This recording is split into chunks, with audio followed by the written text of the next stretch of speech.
Hello and welcome to episode 20.5 of Carved in Stone. I'm your host, Shawn Chabam.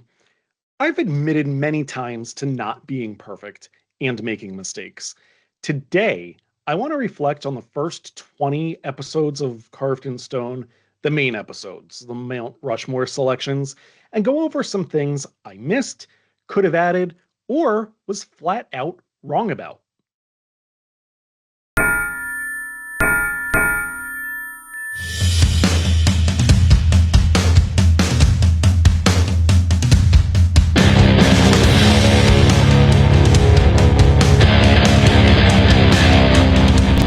Let's start with what was the biggest error I've made on this show so far, and hopefully ever. Episode 11 on American Winter Olympians, I said that honorable mention Christy Yamaguchi and her 1992 figure skating gold medal was overshadowed by the Nancy Kerrigan Tanya Harding fiasco. That was wrong.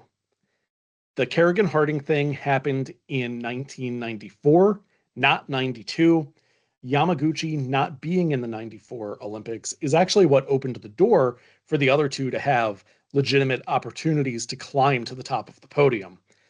When I was researching for that episode, I read an article about Yamaguchi stating that the attack on Kerrigan took precedence over Yamaguchi's win.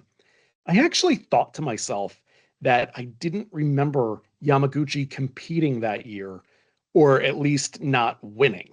I thought it was someone else who won gold who wasn't American. I knew Kerrigan took home silver, but then I thought, meh, how much do I really remember about 90s figure skating? Well, apparently more than the author of that article. I was right. It wasn't the same Olympic Games, but I trusted it and went with that as my only point of reference. Big mistake. If I'm not sure about something, I should always collect multiple references. That made me look stupid. I apologize. The gold medal in 94 was actually won by Ukrainian Oksana Bayul. And if you're wondering if I just made a mistake stating that the Winter Olympics were held in both 92 and 94, I did not. The Winter and Summer Olympics used to be held the same year. They decided to change that and held the Winter Olympics in both 92 and 94 to start alternating between winter and summer every 2 years. So now we get the Olympic Games every 2 years instead of four, but we switch between the winter and summer games. As for the mountain I created for that episode, nothing wrong with it. I'm happy with that. I wanted to get that one out of the way first and acknowledge that major error. I'm going to go in episode order from here. Episode 1 on WWE Jobbers. I listed a lot of honorable mentions. However, one comment made me go, how did I forget the Conquistadors? An extremely underrated tag team that should have gotten a much bigger push, in my opinion. The Conquistadors were WWE jobbers, although they did occasionally get in on the action in big situations. One of the Conquistadors had a televised non-title match against Macho Man Randy Savage when Mach was world champ. I think it was number one who had the match, but I don't remember for sure. They also made it to the final two teams in a tag elimination match at the 1988 Survivor Series, which they should have won because their adversaries, the Powers of Pain, were outside the ring helping Mr. Fuji for well over a reasonable 10 count when they were the last two teams left. I don't think I missed anything I really wanted to say on episode 2 on my favorite concerts I've attended. Episode 3, Flyers Goons. I don't think I missed much there. I probably could have added more honorable mentions, but no regrets there. That episode did make me realize that I really need to have somewhere in the title or on screen for reveals about criteria in some situations. The Broad Street Bullies were not included because I did not see them play, not because they're unworthy. I forget sometimes that people fast forward and don't always hear all the criteria toward the front of the episode. Episode 4 was State Quarters. All preference, nothing to correct. What I will say is there are a couple parts, and you'll hear this in other episodes too. If I forget to say something, you may hear very clearly that I inserted something later. You'll notice if the audio all of a sudden has a completely different sound like it did a few times in episode 4. Episode 5, I actually went in and dropped in on my own video to clarify a couple things about the Halloween timeline. Also, I didn't do a full worst to first ranking on the Halloween franchise, so that's what's on your screen if you're watching on YouTube for this segment.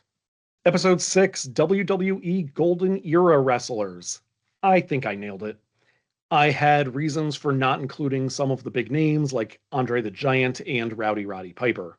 Ric Flair simply wasn't in WWE long enough in that time period to get up there. Episode 7, Eagles quarterbacks, specifically ones that I can remember since '88. The Mountain was perfect, but the episode did have an oversight. I didn't list any honorable mentions. That said, since I only included retired players since 1988, and my Mountain was Donovan McNabb, Randall Cunningham, Nick Foles, and Michael Vick, who else was I going to add? Rodney Peete, a Detmer brother, Bobby Hoying, AJ Feely, Mark Sanchez, Sam Bradford, Vince Dream Team Young. I did well on the Mountain itself. Episode 8, Country Flags. Again, preferences, no corrections. Episode 9, Christmas Movies. I liked my Mountain. I probably could have added more honorable mentions where I could have gotten away from comedies. Maybe I could have added Die Hard. Episode 10, Concert Wish List. Nothing to correct. Hopefully I'll see an artist or two soon. I already talked about the terrible mistake I made in episode 11, American Winter Olympians. Episode 12, Super Bowls. I think I did a decent job explaining why certain ones missed out and what I liked about the ones I included, even if others disagree. Could I have done more honorable mentions? Yes. Episode 13, Friday the 13th films. Overall franchise worst to first is on your screen now. I know my rankings probably weren't super popular. That said, I like what I like and I won't apologize for that. Now there is something I could have done. I mentioned triskaidekaphobia, which is the fear of the number 13. I could and maybe should have mentioned whatever those two words are at the bottom of your screen, which mean fear of Friday the 13th. I do explain in the description for that episode, triskaidekaphobia is easier to pronounce. Episode 14, Adam Sandler movies. No regrets there. I like his older films, and I prefer when he sticks to comedy. Episode 15, Flyers All-Name Team. I mentioned this in the episode. I think I'm biased toward players I watched. Only one player, Gary Dornhofer, played before my day, and I do remember him as a color commentator. There were a lot of rugged short names of guys I liked. I tried to go strictly by names, but there could have been more ethnic names making the roster better. I really do like the Mountain I created for that episode, though. One guy I definitely missed mentioning was Ian LaPerriere. Considering he was both a player and an assistant coach for the Flyers, he belonged on the team. I would probably make him the assistant coach if I were to redo that team. That said, my Rushmore list wouldn't change, so it's not too big of a deal. I also should have at least mentioned Nikita Grabenkin. Episode 16, Aerosmith albums. As I stated in the episode, even I was a little surprised at some of the overall album rankings when I broke down every song mathematically. I actually originally had that episode scheduled for a summer release. Then it turned out Aerosmith was re-releasing their self-titled debut album, Legendary Edition, on March 20th, and it contained one previously unreleased song, Joined at the Hip. I wasn't about to re-record because of one song. At first, I was going to keep it scheduled as it was. I mean, was anyone really going to notice the absence of one song anyway? Probably not, but it would have bothered me. So I released the episode prior to that song becoming public and rearranged some other episodes that I had in the queue. The new song just turned out to be a jam session. You can hear portions of other Aerosmith tunes in it. I didn't need to reorder my episodes, but I had no way of knowing that until I heard Joined at the Hip. The Legendary Edition also includes mixes, live versions, and alternate takes and studio sessions of some existing songs, but those weren't counted in the original episode anyway, so nothing changed. Episode 17, Horror Villains. Again, the triskaidekaphobia and other word stuff. Also, I should have included more honorable mentions. I can't believe I excluded the likes of Pennywise and Art the Clown. Probably could have gotten Norman Bates in there too. That's on me. My mountain would have remained the same, but there were more villains who deserved their names mentioned in that episode.